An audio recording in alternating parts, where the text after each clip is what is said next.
Welcome back to another cup of conversation, where we have conversations worth having. I'm your girl, Chit Chat Coco. And I'm your girl, T to the boss to the...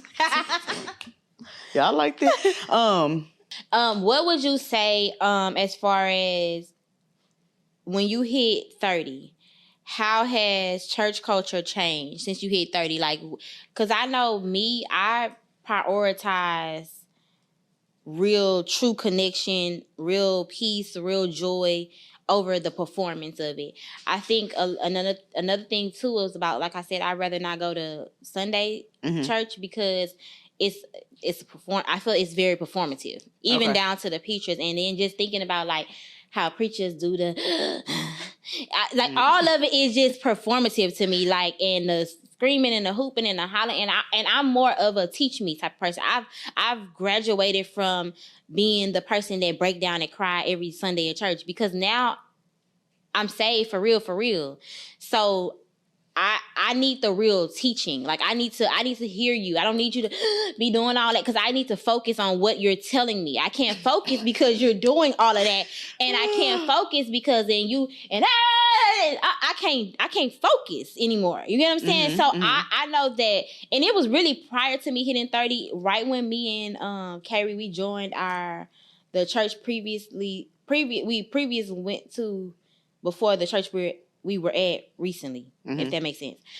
Right before COVID, I'll say that. Right before COVID, we joined the church, and I felt like around that time we had left a mega church, a well-known church in Houston, because of that reason. Not because of that the pastor was doing that, but like just the performatives of it. Like, you know, just like we have to do this, we got to do the first lady got to get her red bottoms for her birthday.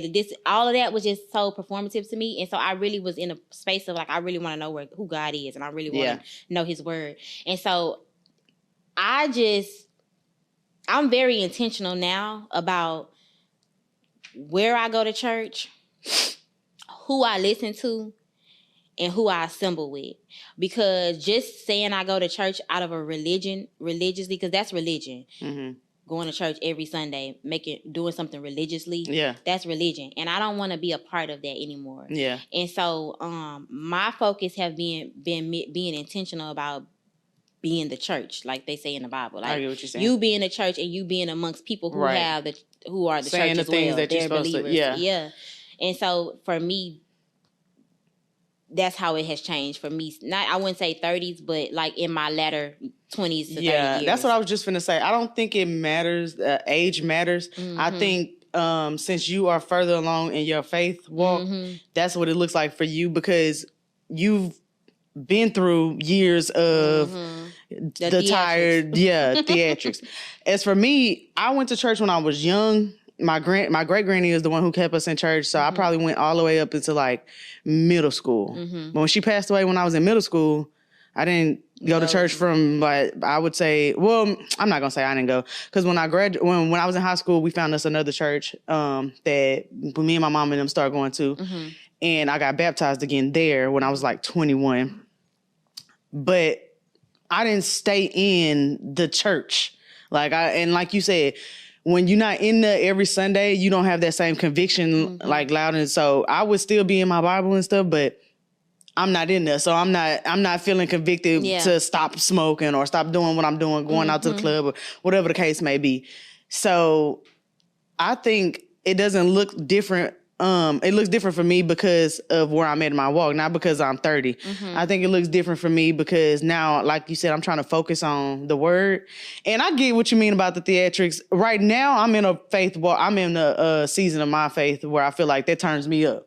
Okay. Like I need a little, yes. Yeah, I need them to act crazy like that right there. Because I need to come up out of my spiritual shell, if that's a thing. Like, you know, you could be shy in church. Like, up in here, I might talk all day, and then in church, if I don't feel like I have the right things to say, or like, you know, I ain't that knowledgeable on that subject, I'm pretty quiet, you know. So that right now is pumping me up. But I do think that a lot of people are these days picking their churches off a trendy theatrical, you know, and it's not giving like, it's giving more religion. Like, I'm just going because I know that I need to do this, and I'm recording it, and I put it on my Instagram. People know I gotta be here on Sunday. You know what I mean? Like, I've already told TikTok this is what I do, so I gotta post it. I have to go. Get ready with me for church. You know what I mean? Yes. Like, I gotta go.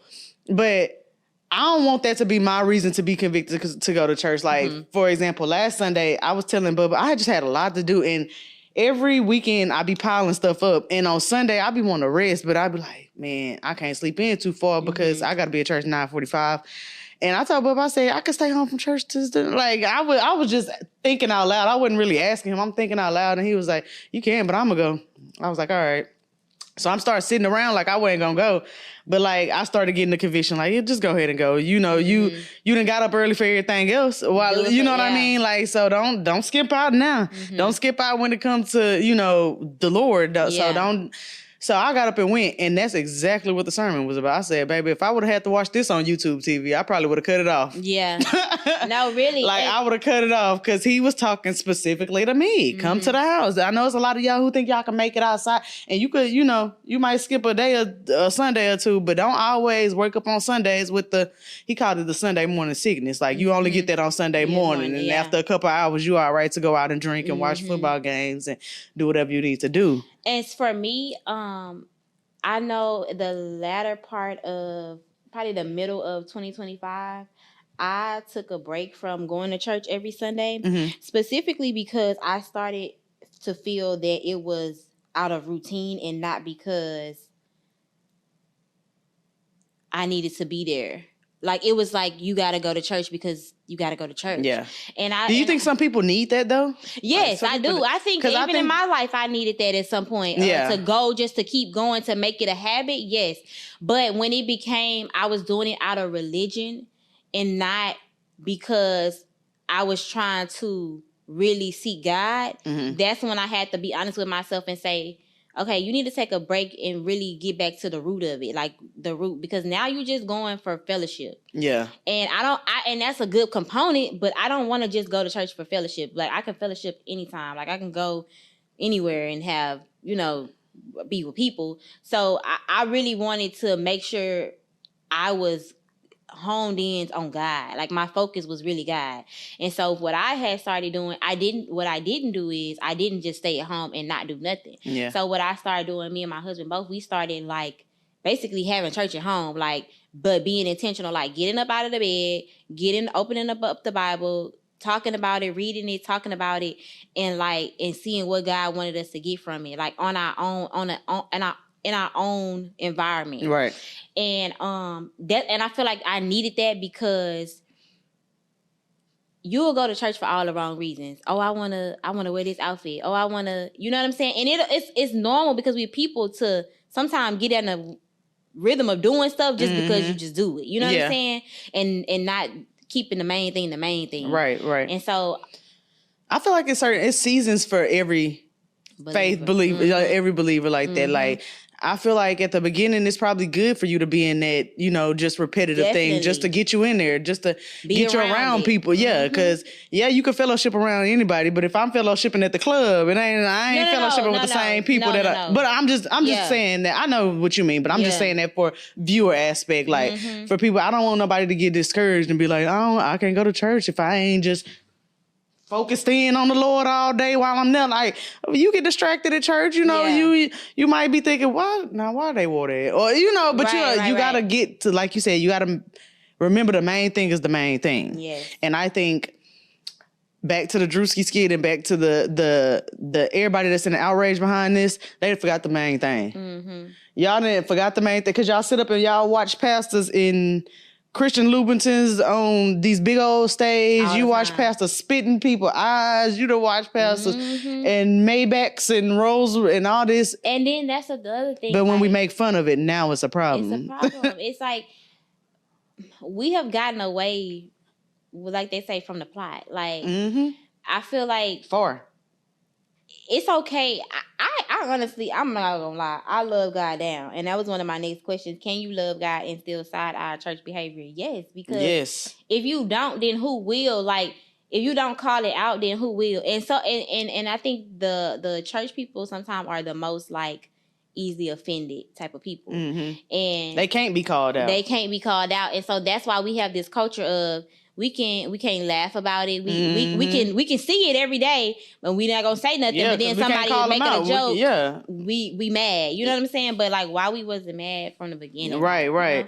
No, we was mad from the beginning. We've been side-eyeing it. We've been talking about it in our group chats when we leave. You done told somebody that if you go to church with your spouse or significant other, y'all done talked about that on the way home in the car. Exactly. I don't care what you're talking about. I don't care what you're talking about. I don't care how holy you say you are. The oldest of old people. I be hearing them on my way out. Talk about, now, why they get up there? Like, you know, so you can be going to church till you're 80 and still getting... Who is accountability piece for leaders in the church? The congregation, but they don't speak up. I mean, it's supposed to be the congregation, but they don't. So I don't know if they feel like the pastor is uncorrect, like not somebody you can correct above correction. Yeah, above correction, or they just don't see the problem in it. But it's supposed to be the congregation. If I don't get my money, and it's not because you're giving your money to the Lord, you're not giving it to the church. But if I'm gonna let you be the middleman to the Lord, not the middleman. Look, I gotta be able to tell you something every now and then. I gotta be able to say, hey, that was questionable, you know. Can you explain to me like what you meant about it, or like what you were trying to do, where you were trying to go with that? Maybe I just didn't understand you. So what about this? This is not one of my, we're gonna move into the last segment, last sip. This is not on my cards, but how do you feel about churches taking up donations or money for certain things? Say, for instance, the church says, "Oh, we're going to build a new children's church," or we're going to take this money up to get a new church, or whatever the case may be, and then that never happens, and then it's like we just go on. How do you feel about that? I wouldn't donate to that church again unless they gave me a receipt. Give me a receipt. If they never do it, it's almost kind of like with tithes. And I'm not saying this is tithes. What if they never do it? You want to just be like, well, it wasn't in God's will, y'all. No, or I gave out of the kindness of my heart. I didn't give out of if you to do make this sure or it not. make it happen. Yeah. So how does that go? I mean, I did give it out the kindness of my heart, but if we are collectively as a community or as a church putting together for something to happen. Like we just did that for to send some stuff to Jamaica. My pastor ain't have to do that, but he been on the pulpit giving us updates. Hey y'all, it's taking a little while for that package to get to Jamaica because a lot of stuff is backed up because a lot of people trying to send stuff to Jamaica. But I just want to let y'all know I'm using y'all money effectively. You know what I mean? He didn't have to do that. So effective communication. Effective communication would be the different line between it actually happening and you giving your money. Because you can't just say, well, y'all. Yeah. You know, it didn't happen. We were saving up. Or just not say nothing. Yeah, or not say nothing. Or just ignore the elephant in the room. You just gonna keep weeks and weeks gonna come off as. And we like, dang. They sure did not. I mean, they just stopped talking about that children's church. Like, ain't nobody even said nothing about it. Yeah, you got to say something. Yeah. Effective communication. But do they feel like they don't owe that because they are the pastors? I'm the leader here. Yeah. And then, I feel like, too, a lot of churches are ran by men. And you know how men are. They just expect you, even in households, like not even taking the church. They expect you not to question. Yeah, like you I'm a lead, just follow my lead. Just follow my lead type of thing. So I think that's some of it comes from that, too. But what's one rule, one church rule that you follow that never really align with your values? One church rule that I follow that don't align with my values. I don't know, because I don't know any church rules that I follow besides going to church, paying my tithes. All that is making sense. So I do what makes sense to me. Okay. I know I'm supposed to just do it without understanding, but that ain't just how my mind works right now. I got to have some kind of understanding to it. Right. I don't know. What about you? Tell me one so I can think. Maybe I might. I might spark one. For one, the turn to your neighbor, I hate it. I don't do it. I don't listen. I don't obey. I don't. That is so petty. I'm not turning to my neighbor. I'm not telling my neighbor anything. Why? Because, like, I think it's just, I don't like when I can feel something being performative. And I know that is like, that's like almost, that's the equivalent to, like, even with teaching. That's the equivalent to make sure you're,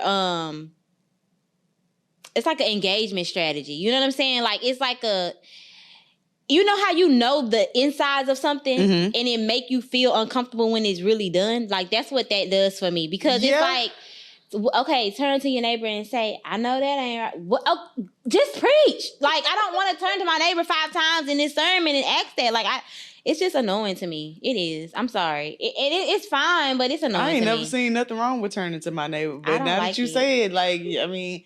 Is it necessary? It's not necessary. But I kind of get where, like you said, in the engagement part of it, like, to make sure that the people around you, like, are not just... I think I'm just so far and not even far. Like, I'm not saying, like, I'm above anybody or more spiritual than anybody. I'm just saying I'm just so, like, give me what I need. Like, give me what I need. I'm for real. Like, you know what I'm saying? Like, I don't want to play. I don't want to play church. And I feel like it's a form of playing church. Like, when you know, everybody do that. Like, turn to your neighbor. You know what I'm laughing is because you ever seen the videos of, and a lot of little kids do it, but like the little babies that be in church a lot and they up in there like mocking church when they be at home. There's this one little boy I watched specifically and he be saying stuff. He be, turn to your neighbors, and then he'll go down there and touch his little sister. Like, it's so performative. It's like don't do that. Don't tell me that. Yes, I just don't like it. I don't want to be one of those people who wake up on Sunday and be like, well. Yes. But I like the fellowship of it. I like the community. I don't know. I'm still stuck in that part of it right now. So. No, I do too. I really do. That's why I say I like doing the extracurricular stuff. Like I love being around people who, like you said, are believers, people who are just humans. They got stuff going, but they still like being positive. Like, I don't know. I like stuff like that. Like on Thursdays, that's why I figure out they go and tell their problems for real. They'll get Thursdays. They go to the mic and be like, too. They used to be Wednesdays for me. I feel like I used to come out on Wednesdays. They used to do Bible studies on Wednesday. I don't know why my church did it on Thursdays, but they go to Bible study on Thursday. Okay. They go to the mic and baby, we talk for real, like how me and you talking. You know what I mean? Like, So I get why I can see that. Yeah. I need a little bit of both though. I need a little bit of both. Yeah. I need a little hype me up on Sundays is almost like the club church. You know what I mean? Like, you hype me up, Jesus. Like, turn it up. And then not the club church. The club church and then like Thursdays is when you go practice your dance moves. You know what I'm saying? Okay. You know what I'm saying? That's how I got to articulate it right now. Another one is the priming and the part of the rules I don't like to follow. If I'm in a mood of gratitude or complete worship, like, you know, like as far as like just thankfulness, or if I'm full, my worship may not be the same as somebody that likes to like jump and scream like that. I might just literally just close my eyes and like just thank God, like, you know, or whatever I want to do. And I feel like I don't like the fact that that's looked at as like, y'all ain't doing enough. Like when they get on the mic and be like, y'all ain't happy, y'all ain't thankful enough, y'all ain't. Now you gonna tell me? That hit dog be hollering. I mean, that hit dog situation be happening to me because he be, y'all would scream at this, that, and the third, and y'all ain't gonna holler at church. You know what? I would.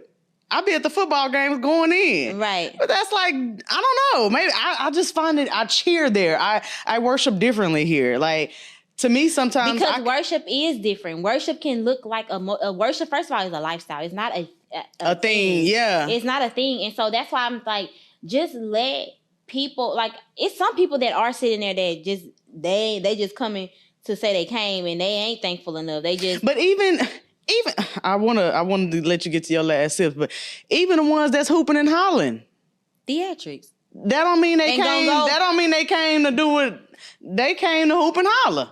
Some people just come to do that. Like, exactly. I ain't gonna talk about nobody, but it's some people that I every Sunday watch that ghost get on them. And I'm just like, I think you're promoting the church. Look, it gives me that you're trying to give some good church promotion here. Like, you trying to make it seem like this the best church you've never been to. And you're close to the I you're can close to the feel that. pulpit. I feel like I be having a high level of discernment too, and a lot of this stuff is not. Let me tell you, a lot of the stuff that I'm saying, like turning to your neighbor, like your pastor doing it, and he's performative, and it's a bad thing. Right. I'm not saying that, but I feel like because some people need that. Because some people do need that, and I feel like certain instances I have been in situations to where I felt like it was very much that. Yeah. Like, you know, it wasn't genuine. You know what I'm saying? So I think it's a thin line of being able to discern whether it is and it's not, and if it's necessary or not. But yeah, and no means was our time to sit here and talk about how people choose to worship and do what they do. Yeah, like, I'm just speaking. I hope nobody ever take this the wrong way. But I wanted to talk about this because it's the things that people don't get to talk about. Because, like we said, where is the space for it to be held accountable, for y'all to be held accountable?